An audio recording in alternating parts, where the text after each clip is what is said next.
Greetings, my dear viewer. You're on the channel The Price of Cheating. The channel is for those who appreciate traditional family values and condemn adultery. So be sure to subscribe to the channel.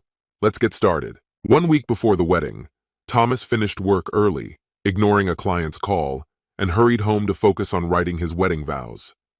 However, upon entering the house, he froze in place.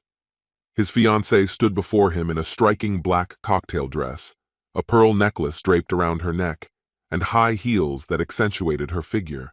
She looked stunning, and for a moment, Thomas was captivated by her appearance.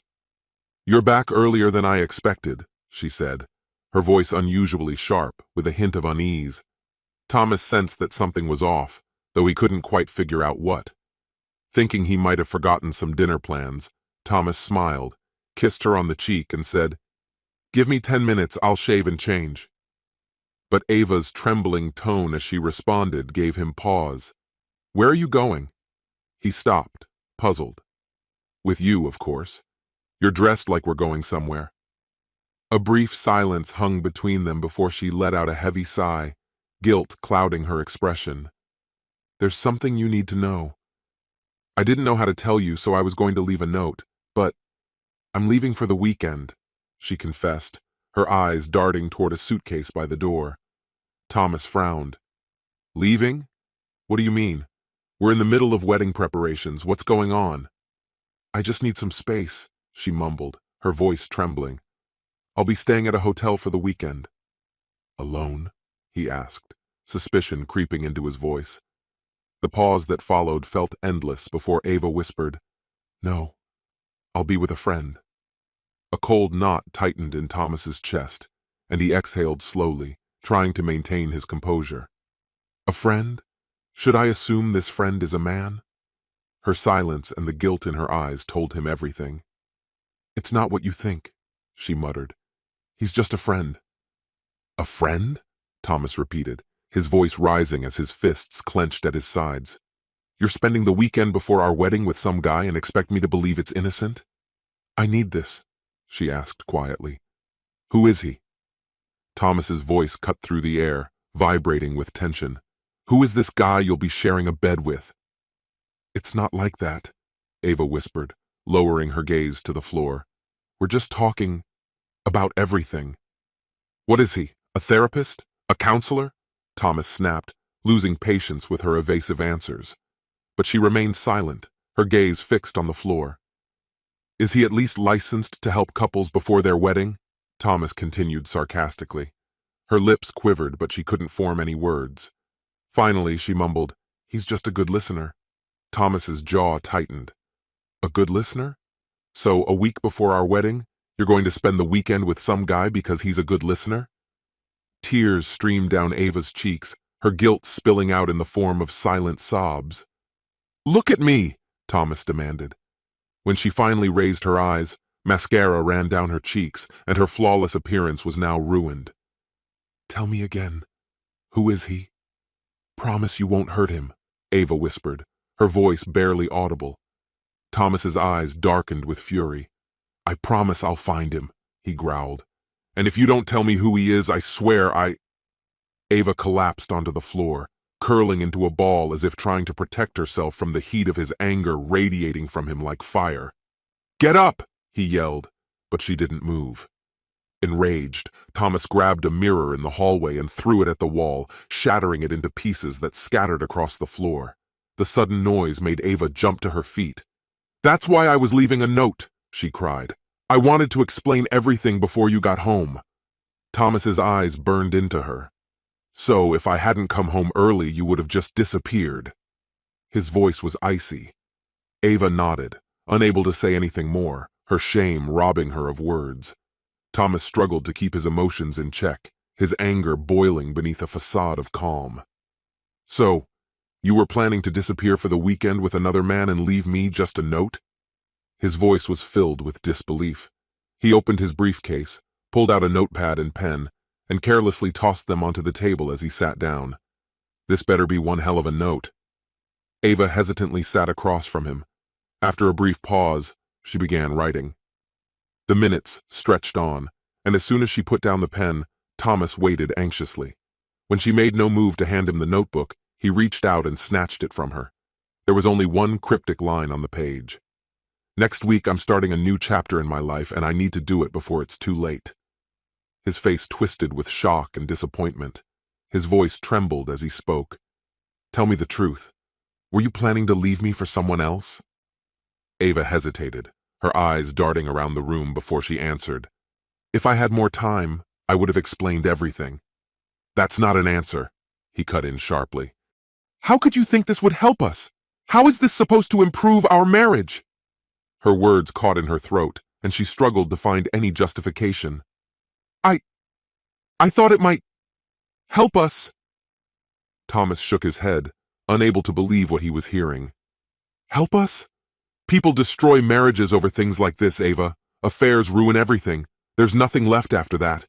You can't just come back from something like this." His bluntness cut her deeply, leaving her in shock. She hadn't expected him to be so direct or to hint at the possible end of their relationship. Desperately trying to salvage the situation, Ava frantically searched her mind for something, anything, that could excuse her actions, but nothing came. In helplessness, she mumbled, "I didn't tell you because I knew you'd react like this." "React like this?" Thomas repeated, something inside him snapping as his voice rose. "You think this is bad? You don't even know what bad is. I'm canceling the wedding, unless you tell me his name right now." His words sent a wave of terror through her. "Don't say that," she begged, grabbing his wrists. "I love you, Thomas. You mean everything to me." He pulled his hands free from her grasp. "Tell me his name." She remained silent. "This is your last chance. Either tell me his name or leave my house. Right now." Tears welled up in her eyes as she stammered, "Thomas, please," her voice trembling. "I love you." "You have a strange way of showing love," he replied coldly, rising from his chair and heading for the door. "I'll ask you one more time. Tell me his name or leave." Finally, unable to bear the tension any longer, she whispered, Kyle Martinez." The color drained from Thomas's face, his anger simmering. "Your boss? That old man is older than your father." His voice echoed through the room. Ava broke down in sobs, her body shaking. "Did you sleep with him?" Thomas's voice was now eerily calm. She said nothing, her gaze fixed on the floor as his question hung in the air. "Did you sleep with him?" he repeated, his voice soft yet commanding. Still there was no answer. Thomas leaned closer, his voice barely audible. "Answer me. Did you sleep with him?" Tears streamed down her face and she barely nodded. The confession hit him like a physical blow. He staggered back, his heart racing in his chest, his vision darkening. Grabbing the table for support, he felt the ground slipping away beneath him. Ava stood frozen, paralyzed by fear and guilt. Several long moments passed before Thomas could regain enough composure to speak again. "He's married, isn't he? I remember seeing him and his wife at the Christmas party." His voice was cold and detached. "What does she think about her husband cheating with someone half her age?" "She doesn't care," Ava whispered, barely audible. She's going through menopause. They haven't been close for almost a year." "Did she tell you that directly?" Thomas asked, suspicion evident in his voice. Kyle hesitated, his response full of uncertainty. "No, she didn't. She was too ashamed to admit it outright." "Why don't we just call her and settle this?" Thomas suggested, barely concealing his irritation. Ava firmly shook her head. "That would only embarrass her further." "Give me your phone," Thomas demanded, losing patience. "I'm willing to take that risk." Ava reluctantly admitted, "I don't have their home number, only his mobile." Thomas's eyes narrowed. "So, he's hiding from his wife, isn't he?" "It's not like that," Ava quickly protested. "He's just trying to preserve her dignity, to spare her the humiliation." Thomas's anger flared. "It's disgusting that you're defending him. It makes me sick." His voice turned cold like ice. "You have two options. Either you leave, or you become just as vile as the person you're defending." Ava spun around, her eyes blazing with fury. "How dare you call me that?" Thomas didn't flinch. "What else would you call a woman who's engaged and sleeping with a married man?" Ava turned away, muttering something under her breath, and the room fell into silence. "Before you go," Thomas's voice cut through the tension. "One more question. Why were you planning to spend the weekend with another man?" Ava froze, her words finally spilling from her lips, filled with bitterness. "It's all because of you, and you know it." Thomas blinked, stunned. "Because of me? What are you talking about?" "When our relationship got serious, you told me you'd been with 3 women before me," Ava said, her voice sharp with accusation. "You were my first and only. I said it didn't matter, but after talking to Kyle, it started eating away at me. I felt like I had to cheat to balance things out between us." "You felt like you had to cheat?" Thomas's voice grew even colder. "How do you even justify that?" "Kyle said that for our marriage to succeed, we had to be equals. He reminded me that you've always claimed you'd never stay with a woman who cheats. So I thought, since we're not married yet, I should level the playing field now," she explained, her reasoning warped by desperation. "After the wedding, I'd never do it again." Thomas's face hardened. "Are you out of your mind? I've been faithful to you since day one." Ava shifted nervously. "Kyle helped me see how unfair it was for me, but he wasn't trying to manipulate me." Thomas scoffed. "And you believe that? You really think he wasn't trying to get something in return?" "That's not what it was," she insisted. "He was just helping me figure things out." "Helping you?" Thomas's voice dripped with sarcasm. "And what exactly did this help consist of?" Ava turned away, her voice quieter. "He made me realize that I deserved to be on equal footing with you, that I had the right to be with other men, just like you were with other women." "The right?" Thomas's voice was filled with disbelief. "That's absolute madness." Ava forced a strained smile, but it was hollow. "Yes, I slept with another man, but I love you, and I'm ready to be with you forever." Thomas's gaze was icy. "Stay with me?" He shook his head in disbelief. "Do you even hear yourself? If this weren't so tragic, it'd be laughable." Ava's face twisted in confusion. It all made sense when Kyle explained it. Back then it was so clear. It wasn't supposed to end like this. Thomas's expression darkened. "We were supposed to be loyal to each other forever, and instead, you're sleeping with your boss behind my back." Ava opened her mouth, wanting to deny it, but no words came. "No, no," she whispered, as if trying to turn back time, as if her denial could erase the truth Thomas had just uncovered. "Don't try to manipulate the situation," he said sharply. "What do you think will happen when you come back from your little trip? Did you seriously think I would stand by, smile, and pretend like nothing happened with the man who slept with my fiancé? No way." Her voice trembled. "I hoped you would never find out. I love you. I didn't want to hurt you. I thought I could hide it forever." She froze for a moment, her eyes fixed on him before she continued. "I assumed you would think I was just out of reach for a while. My phone was off, and you wouldn't suspect anything." He looked at her with disbelief and disgust, but she kept going. "Even if you did find out, I thought your love for me would make you forgive, that we would get through this and still get married, live the life we always dreamed of." "Live the life we dreamed of?" he repeated, bitterness in his voice, almost laughing but filled with rage. "What in you, or everything you know about me, gave you the idea that I would still want to marry you after this?" "Kyle said," she began, but Thomas interrupted her, his voice turning sharp. "Kyle said? Kyle said? That guy is nothing more than a manipulator who is using you because you're easy to manipulate." "No," she whispered weakly. "He was just trying to help make things better between us." "How many times?" His voice became icy. "How many times did you sleep with him or someone else?" "There was no one else, I swear," she sobbed. "Just him." "Fine. How many times then?" Silence stretched before she admitted. "Not that many. 5 or 8. 5 or 8? You slept with him that many times while we were engaged, and you act like it doesn't matter?" "I did it for us," Ava cried, her voice shaking with emotion. "I wanted our marriage to be strong.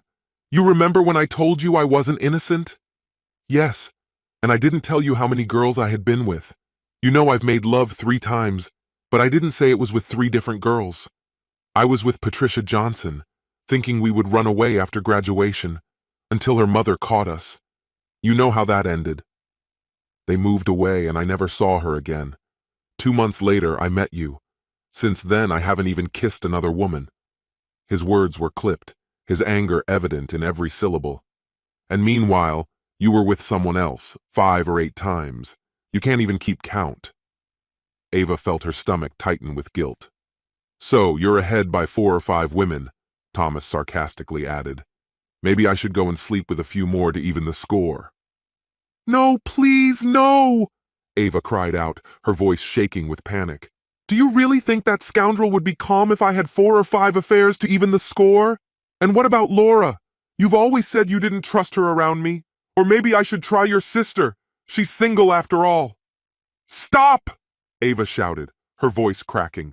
Please don't. I'm done with him. I'm not going on that trip. I swear it's over. I made a mistake, but I did it because I thought it's what we needed. Thomas shook his head, his face stone cold. No, you did it for yourself, only for yourself. She collapsed to her knees, pleading. Please, Thomas, give me one more chance. I swear I'll never again. He raised his hand, and she fell silent. His voice was cold, final. What you've done is unforgivable. You've destroyed everything between us. There's no future, no wedding. Her face contorted as the meaning of his words sank in. No, don't say that. I love you. I swear I will never betray you like this again. His voice was full of rage, but beneath it, unmistakably, there was pain. What hurts more than your betrayal is that when you started doubting us, you didn't come to me, to the one you call your love. I don't know what I would have done, but I can guarantee you one thing. I would never have told you to sleep with a married man. Only someone who wants to destroy a relationship would suggest something like that. The silence that followed was unbearable. Ava felt as if icy hands were tearing her apart, destroying every hope and dream she still had left. Her chest tightened, a lump formed in her throat, and she could barely breathe. What do you think your mother will say when I tell her why we're not getting married?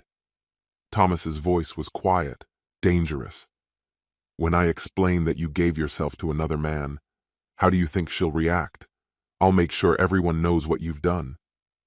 Everyone, our families, our friends, will know the truth, that we're not getting married because you slept with a married man.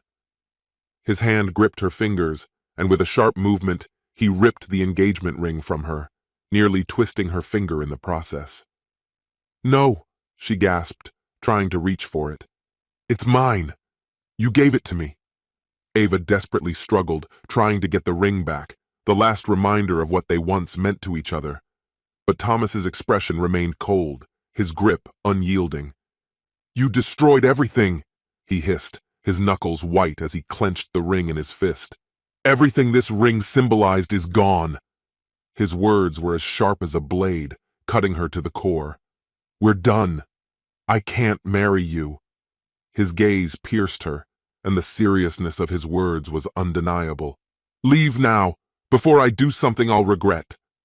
The firmness of his voice struck her like a blow, and Ava felt her body begin to shut down. She opened her mouth to say something, but no words came. Only a strangled, desperate sound escaped her lips, like the final breath of a dying person. Her eyes, filled with terror, searched desperately for even the slightest sign of compassion, but Thomas remained unmoved. Her body shook uncontrollably, but the silence between them lingered. Tears streamed down his cheeks, betraying the depth of his pain. I haven't felt this way since my father died, he whispered, as if speaking to himself. Ava's thoughts raced, trying to find anything that could mend the shattered pieces of their relationship. But nothing came. It was only in this agonizing moment that she realized how far things had gone, how deeply she had deceived herself. The unbearable silence was suddenly broken by a sharp knock at the door. Ava flinched, her breath quickening, and she whispered, "Oh no, it's Kyle. I'll get rid of him." "Don't make it worse," she pleaded, but Thomas had already grabbed the baseball bat he kept by the door. "Calm down, I'm not going to make a scene," he said, his voice frighteningly calm. "I'll finish him off right in front of you." Ava jumped to her feet, her heart pounding. "He's not worth it!" Don't ruin your life over this, she cried, trying to block his path. I don't care, Thomas said, sidestepping her, his tone empty and dead. I've lost everything, but if I take him down, at least I'll make him pay for what he's done. She frantically tried to dial Kyle's number, but the call went straight to voicemail. Thomas, with the bat in hand, flung the door open, ready to strike. But instead of Kyle, 2 police officers stood on the doorstep. The bat slipped from his hands, hitting the floor with a loud thud. He froze, his face impassive as the officers walked past him. Excuse me, ma'am, one of them addressed Ava. Are you Ava Gonzalez? Her heart raced. Yes, she whispered. What happened, officer? The officer's face remained expressionless as he closed the door behind him. Do you know Mrs. Emma Martinez? Ava blinked, her thoughts clouded with confusion. I work for her husband, Kyle, she answered quietly. The officers exchanged glances, as if sharing some private joke. Did something happen? Did something happen to Emma? She asked, her voice trembling with fear. No, ma'am, the officer replied slowly. But about 2 hours ago, Mrs. Martinez shot and killed her husband in their living room. Ava's legs gave way, and she collapsed to the floor, her mind flooded with shock. Thomas disappeared into the kitchen and returned a few minutes later with a pot of cold water. Without saying a word, he poured it over Ava, soaking her hair, which clung to her face like wet fur. It took her several minutes to gather the strength to speak. Oh my God, was all she could manage. Ava's hands trembled uncontrollably as tears streamed down her face. Kyle is dead. The officer nodded grimly. Yes, ma'am. Thomas responded with a bitter, hollow laugh, causing the officers to exchange worried glances. Looks like she wasn't going to let him leave with you for the weekend. We need you to come down to the station with us, ma'am. Earlier that day, Mrs. Martinez had coldly warned her neighbor, she'll pay for ruining my marriage. Now, with police cars swarming the area, Ava was the target. Authorities believed it would be safer for her downtown. Numb from shock, her face ashen, Ava stood among the ruins of her life. Don't come back, cheater. Thomas's cruel voice rang in her ears, his words echoing in her mind as the cries of his former fiancée filled the air. The officers nearly had to carry Ava to the patrol car. Thomas watched as the flashing lights disappeared into the night, his mind spinning with the speed of his unraveling world. 3 sips of whiskey loosened his tongue, and after the 4th, his mind filled with venomous inspiration. He opened his laptop and began composing a letter to everyone he knew. Family, friends, colleagues, even the church choir, no one was left out. The subject line blazed, Why I'm refusing to marry Ava Gonzalez, liar and cheater. His fingers flew over the keyboard. Turn on the news tonight, and you'll hear about a middle-aged woman who killed her husband for cheating with a 30-year-old floozy. And that floozy, by the way, is my ex-fiancée Ava. Yes, the same righteous Ava who condemned her friends for their affairs. She's the reason a man in his 60s is lying in the morgue. And let me add, she slept with someone old enough to be her father. Now you all know why I'm not marrying her. Thank God I dodged that bullet. The police are hiding her because the widow wants revenge. Honestly, I hope she gets it. As soon as he hit send, replies flooded his inbox. His phone buzzed. A local newspaper journalist wanted to talk. Without hesitation, Thomas sent a few photos of Ava in a revealing swimsuit, then gave the reporter all the dirty details. He even agreed to go on live radio to tell his story. Over the next few hours, he was bombarded with calls, messages, and even words of sympathy from people who knew Ava. When his voice finally gave out, Thomas took a break. He grabbed a pack of black trash bags and started stuffing Ava's belongings into them. By the time he finished, 3 bags stood by the door, which he dragged into the garage next to the trash cans. The neighborhood had been quiet for years, but the next morning's headlines screamed, "Love triangle ends in murder." By noon, news vans descended on the block. The evening broadcasts showed footage of the fugitive widow, photos of Ava in that same swimsuit, and shots of the victim. Late that night, Thomas finished the last of the bourbon. By morning, the news crews returned, this time filming as a locksmith changed the locks on his doors. A new "no trespassing" sign now stood prominently in the yard. Just 2 hours later, police arrested Emma Martinez, asleep in her car just a few blocks from Ava's apartment. She offered no resistance. Meanwhile, a groggy Thomas was rudely awakened from his hangover by loud knocks on the door. "Go away!" he shouted. "It's the police," came the stern reply. Grumbling, Thomas flung the door open. "What now?" "Mr. Anderson, your fiancée wants to come home and explain everything to you." "I don't have a fiancée anymore, and this isn't her home," he snarled. "This is my home, and it'll never be hers." He pointed to the trash bags by the garage. "That's all she has left. Take them with you, or I'll do something I'll regret." As the officers turned to leave, he added with icy finality, "Tell her she'll never get my forgiveness. I'm done with her. Forever." Closing the door behind him, he heard her voice coming from the police car. "Thomas, I love you."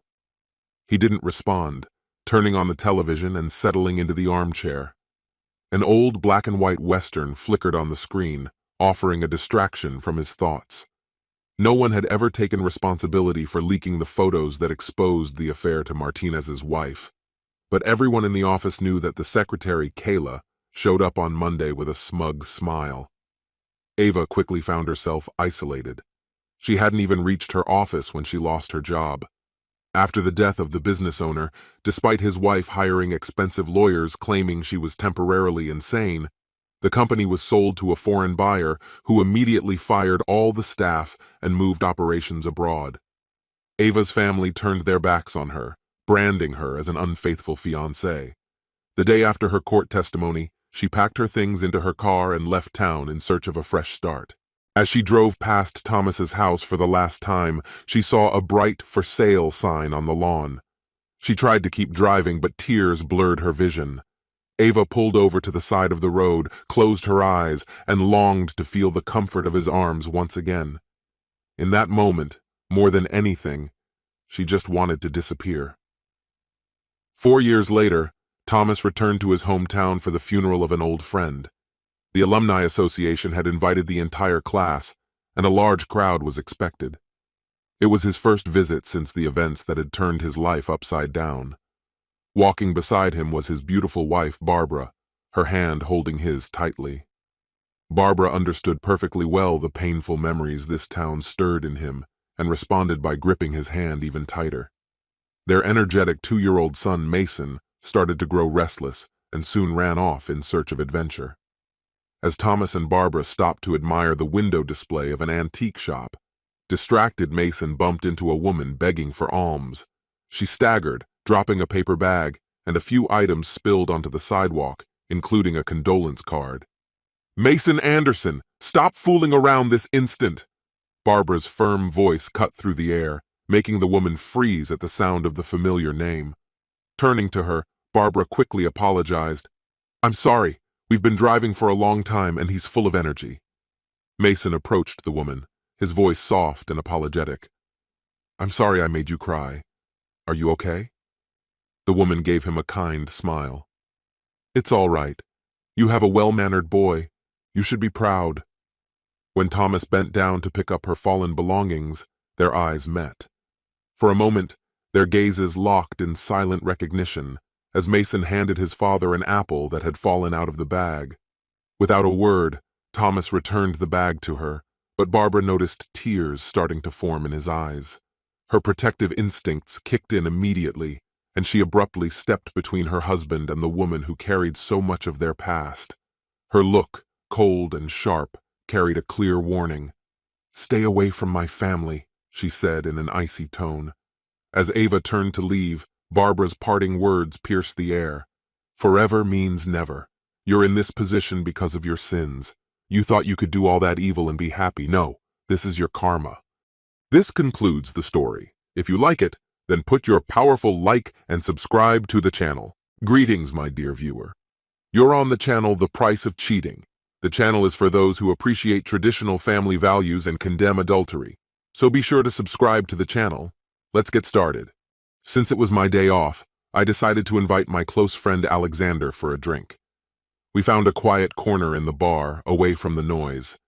I assumed he would stick to non-alcoholic drinks since he had a night shift starting at 7. We both worked at the same paper company, and our shifts alternated regularly. Today, we were waiting for my wife Mary to join us. Although I felt uneasy, I tried to keep my emotions in check.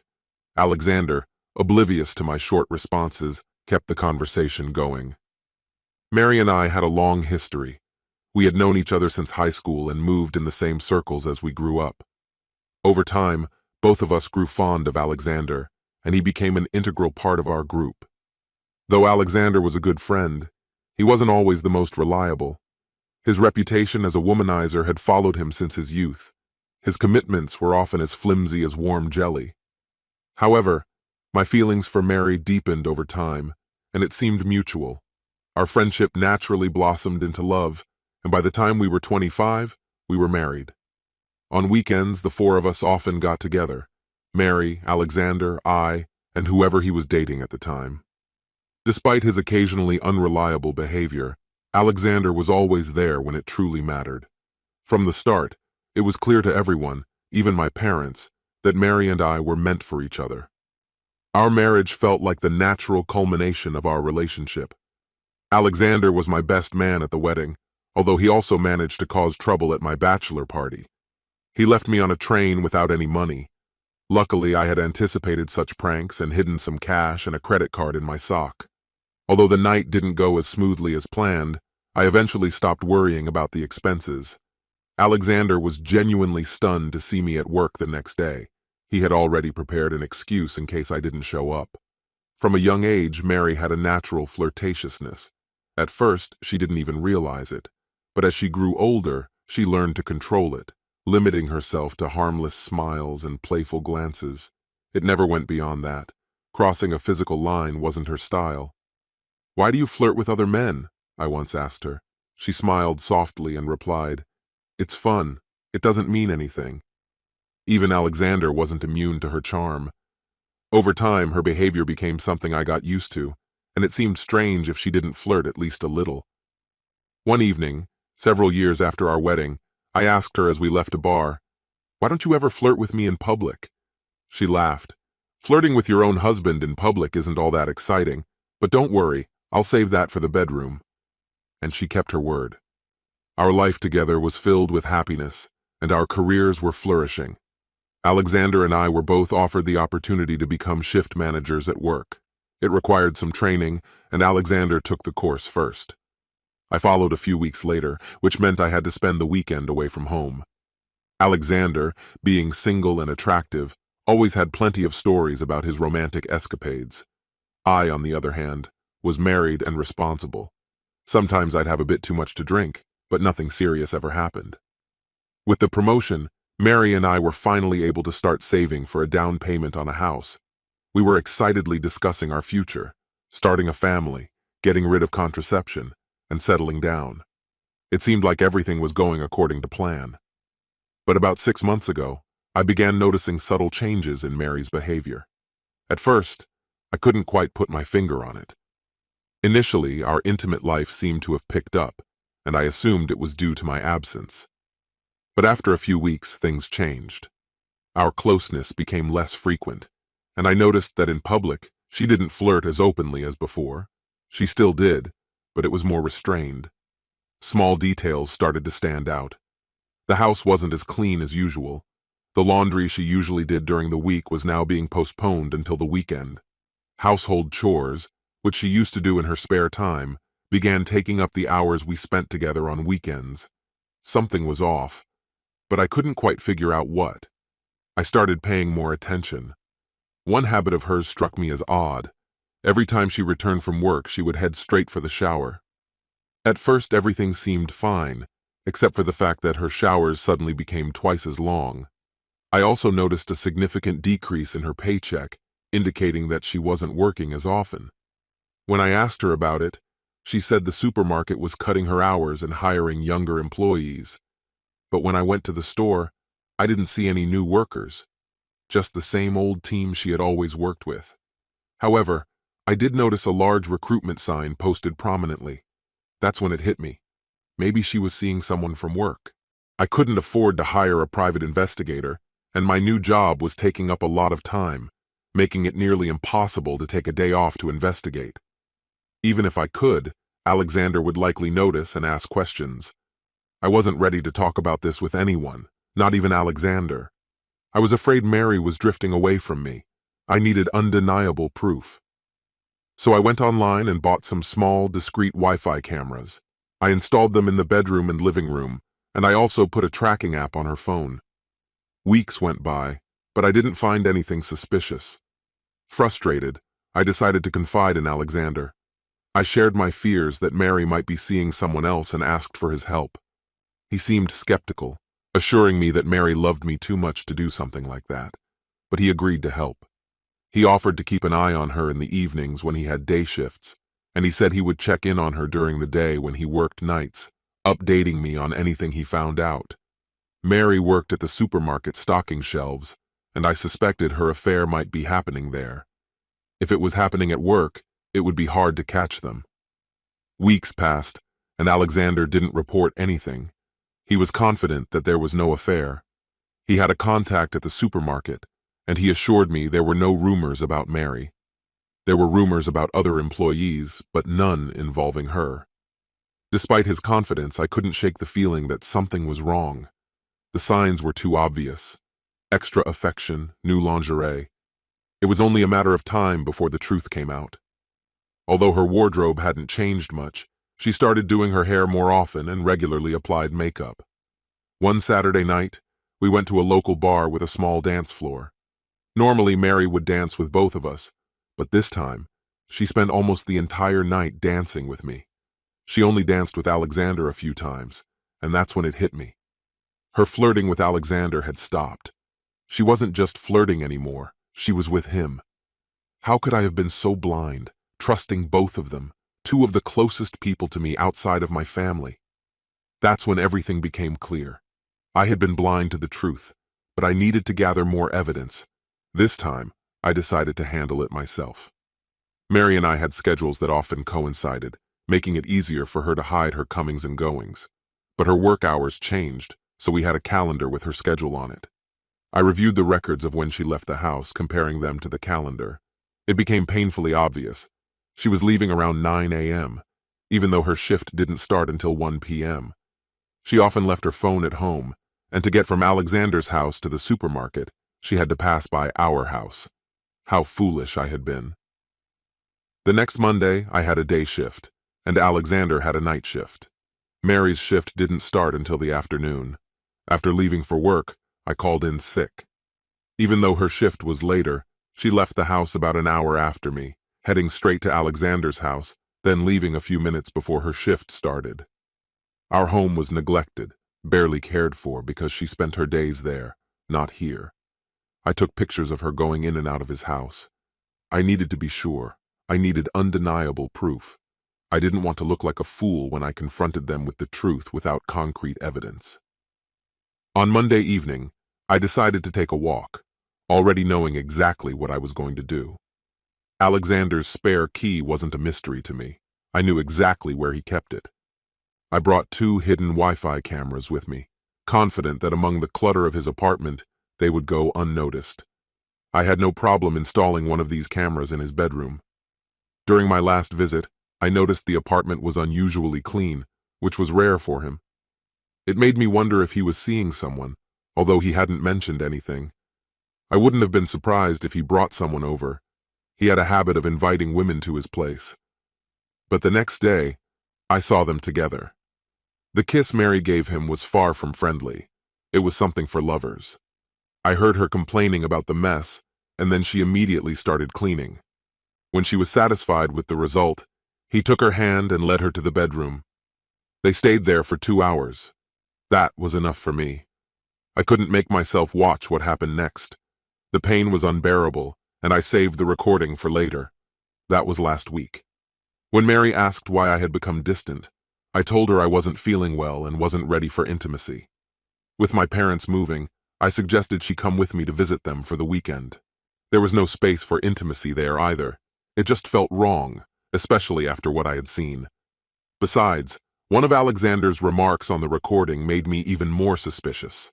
After we returned on Sunday, neither of us felt like cooking, so I suggested ordering Chinese takeout. I volunteered to pick it up.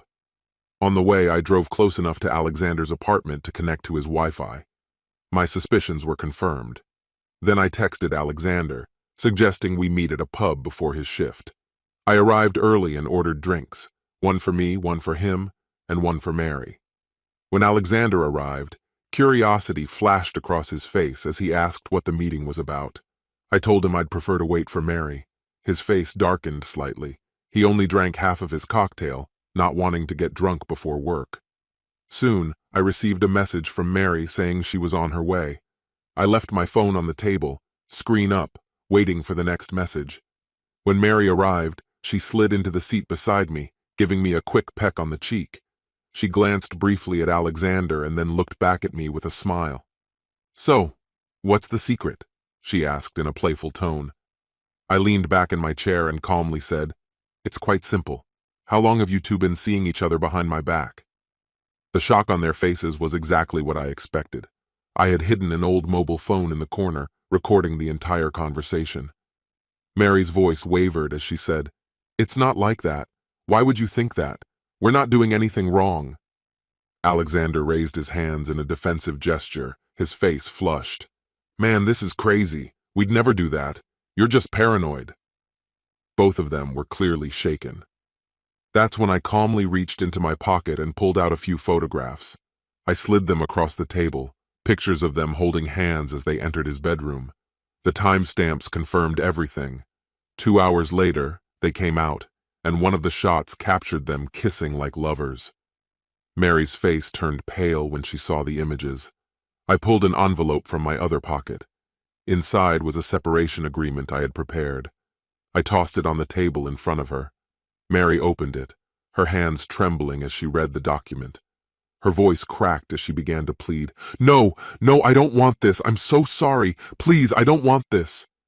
I leaned forward, my voice remaining steady and firm. "You still haven't answered my question." "How long has this been going on?" I asked, maintaining a calm but threatening tone. "I'm going to ask a few questions, and I already know most of the answers. One lie and it's over. I'll sign this, and by tomorrow I'll be sitting across from a lawyer. Is this a separation? It's going to turn into a divorce." Mary's expression faltered, and I could almost hear her thoughts racing in panic. In her mind, this separation was temporary. She believed she'd find a way to fix things, that we could restore our relationship before it became final. But I wasn't offering a pause. This was a line not to be crossed. Alexander spoke next, his voice quiet, filled with guilt. "It's been going on for 6 months, he admitted. "I'm sorry, my friend." "We didn't plan this," he continued, avoiding eye contact. "I've loved her for a long time, and she loves me too, but she loves you more than she loves me. I'm sorry. We should have stopped before it got this far." I shook my head, feeling the weight of his words pressing down on me. "I won't let this continue. You've both already caused enough harm." I didn't need to torture myself by going through the recordings. Seeing them together in bed was more than enough. But now it was Mary's turn to explain. "It started when I went to his apartment while you were in class," she said quietly. "His place was a mess, and I cleaned up. We ended up on the couch, drinking wine and watching a movie. He joked that we looked like an old married couple. Then he kissed me. And that's how it began."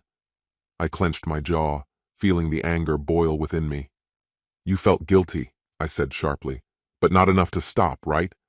Her face darkened, filled with regret. "I'm so sorry. We shouldn't have let it happen. But with him, it was easier." I stared at her intently, my patience wearing thin. "Didn't he say you love him?" "I love you," she whispered, her voice trembling. "I've always had feelings for him, but you're the one I truly love. That hasn't changed." She avoided answering the question, so I pressed again. "Do you love him?" Her eyes dropped, and when she spoke, it was barely audible. "Yes, I love him." Then, as if trying to soften the blow, she added, "But not as much as I love you. I'm sorry." Desperation was clear on her face, and her voice shook. "Can we fix this? I'll do anything. Please. This wasn't supposed to happen." Her confession continued, revealing even more. Yes, I love him, but I love you more. I'm so sorry. I didn't want it to go this far. But you can love more than one person, can't you? Over time, my feelings for him grew, and in the past few months, it became something more. It all started when you weren't around. Silence fell between us until she broke it with a quiet question. How did you find out? It wasn't hard, I replied coldly. You stopped flirting with him, and with me too. You said you didn't feel that way anymore. So, all those moments we've shared recently, was that just guilt? I asked, watching her closely. She met my gaze. Partly, yes. I'm sorry. But there were moments when I genuinely wanted to be with you. You're better than him, she added, though to me her words felt hollow. I put it all together last week, I continued, never taking my eyes off her. What would you have done if we started a family? Whose child would it be, mine or his? Her face turned pale, and panic filled her eyes. Yours, of course, always yours. I couldn't hide the disbelief in my voice. And how can I believe that? How do I know you're not lying? Her desperation grew, and her response became more frantic. We're not like that. I would never deceive you like that. I'd never pass his child off as yours. I raised an eyebrow, clearly expressing my skepticism. How can I know that? You could lie about anything. Her voice trembled as she replied, No. We've already discussed this with Alexander. We knew that the moment would come when we'd have to stop as soon as we decided to have children. He nodded slightly, showing that he understood what I was talking about. I continued. But I overheard Alexander saying that he's ready to start everything again as soon as the baby is born. Her eyes widened in surprise as she looked at me. No, I will be completely yours. We will have real commitments. Alexander, he was supposed to be the godfather. We've discussed this already, haven't we? I replied, trying to keep my tone even. But then I saw that video. I heard you tell him, I love you. The same words you said to me this morning before I left for work. You can't love both of us. So who is it going to be? Him or me? You need to choose right now, not later, not tomorrow, right this second. She reached out, her voice trembling. You. It's always been you. Forever, she whispered. I'm sorry. I won't see Alexander anymore. I choose you, she repeated, as if trying to convince herself. I'll fix everything. I'm so sorry. I looked at her, not believing it. That's great, but what's going to stop you from betraying me again? She hesitated, not knowing what to say. I don't know, but I'll find a way. We can change everything. We can even move in with your parents if you want. I love him, yes, but I love you more. I'm sorry. I can't control my feelings, but I want us to have children. My gaze shifted to Alexander. So when I asked you to watch Mary because I suspected her of cheating, you lied and said she wasn't? He simply nodded, confirming the truth. Mary's head whipped around to him. Why didn't you tell me he thought I was cheating on him? She asked. Because you would have stopped, and I couldn't let that happen. I love you. Of course he'd say that. It was as if I had written his lines myself. I see, I muttered, showing another picture. This time it was him with Barbara Miller, our boss's wife, cozied up on a couch. I played the video where his voice could be heard. Sorry, I love you. Let's run away together from your husband. And what about Patricia? I asked, showing another photo where he was lying in bed with a dark-haired woman embracing her. I played the video where he whispered, asking when he could see her again. Mary sat there, stunned, tears streaming down her cheeks. Funny, I thought. Do fish cry? I finished my beer, got up, and grabbed another one from the fridge. I had no desire to deal with these two any longer. Later, I'd listen to their phone conversations to see if anything interesting came up. I was already prepared for it. Sitting back down, I turned to Mary. Actually, we're not moving anywhere. I think we'll stay right here. Alexander's face turned pale. I can't move. My parents are here. They need me. You'll be moving sooner than you think, I said. I sent Mr. Miller an excellent collection of your extracurricular activities with his wife. I leaned in closer, a smirk on my lips. You really should have cleaned up better on that couch. And I remember you telling her that you loved her more than anyone, asking her to leave her husband for you. Looks like you can love more than one woman after all. At that moment, my phone vibrated with a message. I glanced at it. Looks like our boss is waiting for you at the office. I'm sure he'll stay late to make sure you two can have a chat. I slid a few more pictures of Alexander and Mrs. Miller across the table.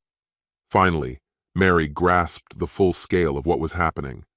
Her voice sliced through the tension like a blade, her fury palpable as she screamed, "You're a liar! You betrayed me!" The bitter irony of the accusation hung in the air, coming from someone who had deceived, now accusing another of the same sin.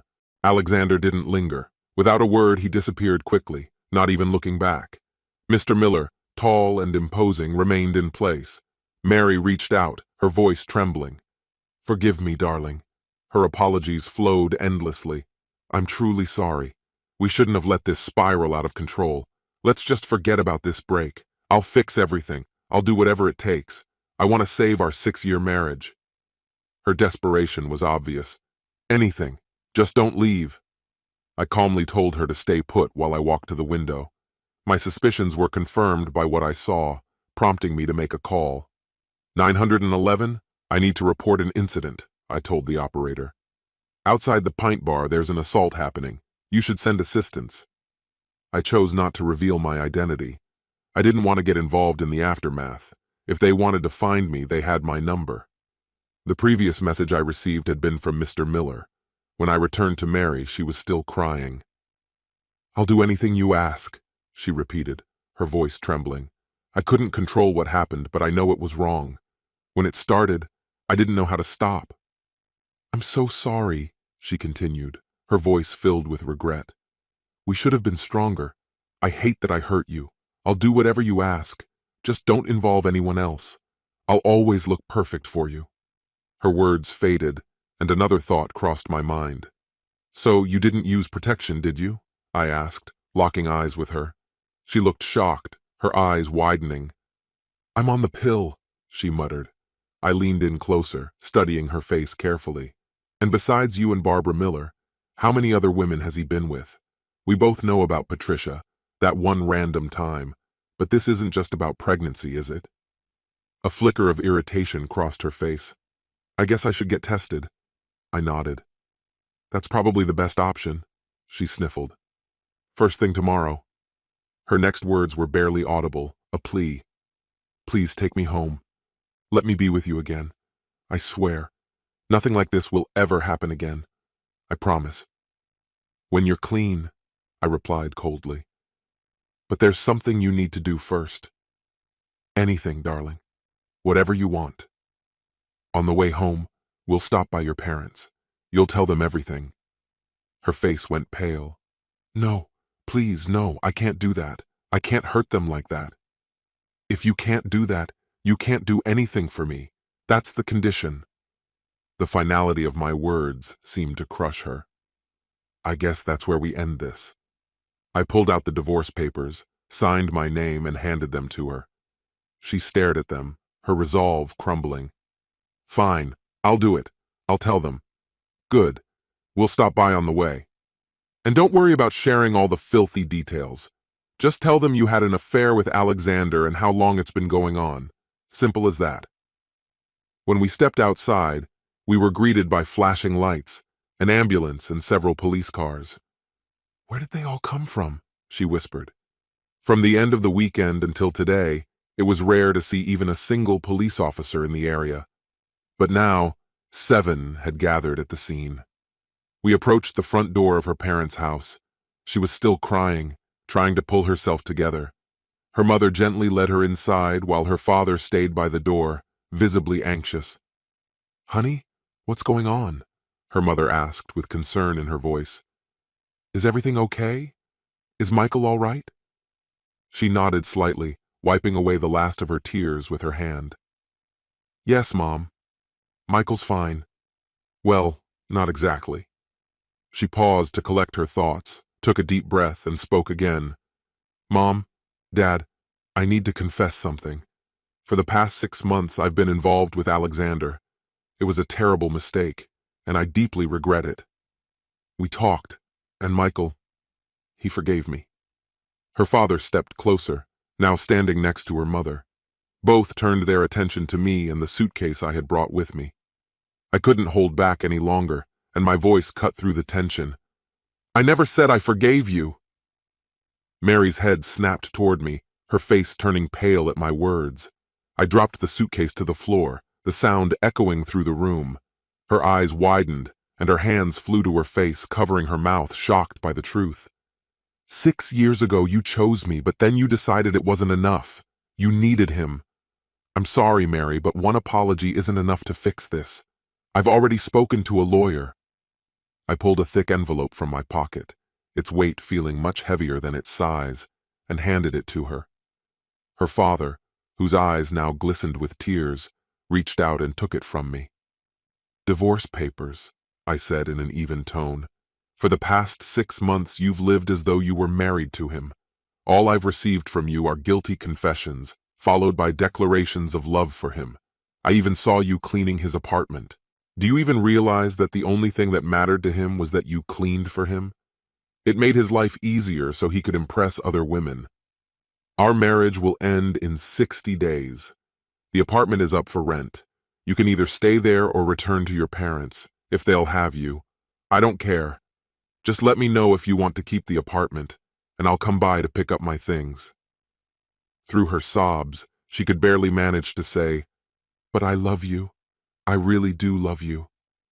I shook my head, and my voice became colder than I ever thought possible.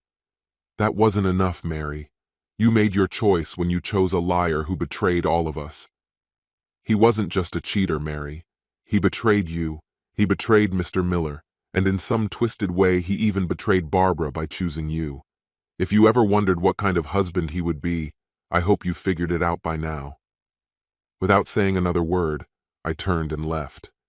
She thought she could love 2 men, but in the end, she gave herself to someone who meant less. And judging by her face, even the physical side of it wasn't worth the price she paid. Her parents couldn't stand the shame and immediately threw her out of the house. We won't tolerate such a disgraceful daughter in our home. This concludes the story. If you like it, then put your powerful like and subscribe to the channel.